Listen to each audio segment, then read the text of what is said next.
తెలంగాణ ప్రజల స్వేచ్ఛను కాంగ్రెస్ ప్రభుత్వం హరిస్తోందని కేటీఆర్ విమర్శించారు. అంబేద్కర్ను కాంగ్రెస్ అవమానిస్తోందన్నారు. ప్రజాస్వామ్యయుతంగా నిరసన తెలుపుతామంటే అడ్డుకుంటున్నారని కేటీఆర్ మండిపడ్డారు. అంబేద్కర్ వర్ధంతి సందర్భంగా తెలంగాణ భవన్లో కేటీఆర్, బీఆర్ఎస్ నేతలు నివాళులర్పించారు.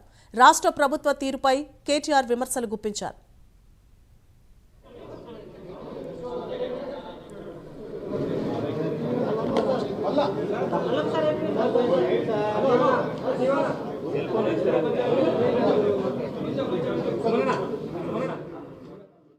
అంబేద్కర్ గారు రాజ్యాంగంలో 3 ముఖ్యమైన ప్రిన్సిపల్స్ చెప్పారు.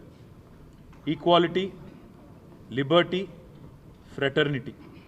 స్వేచ్ఛ, సమానత్వం, సౌభ్రాతృత్వం. మరి ఈరోజు నిజంగా కూడా తెలంగాణ రాష్ట్రంలో స్వేచ్ఛ అనేది కాంగ్రెస్ ప్రభుత్వం హరిస్తూ ఉన్నది. అంబేద్కర్ బతికున్నప్పుడు అవమానించింది ఇదే కాంగ్రెస్ పార్టీ.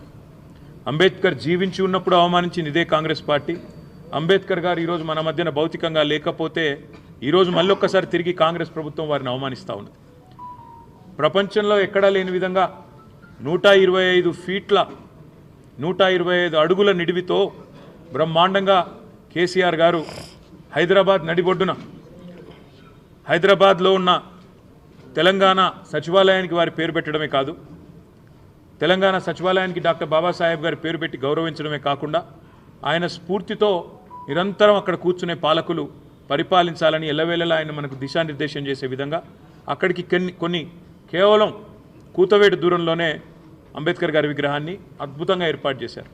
అంబేద్కర్ గారు రాజ్యాంగంలో 3 ముఖ్యమైన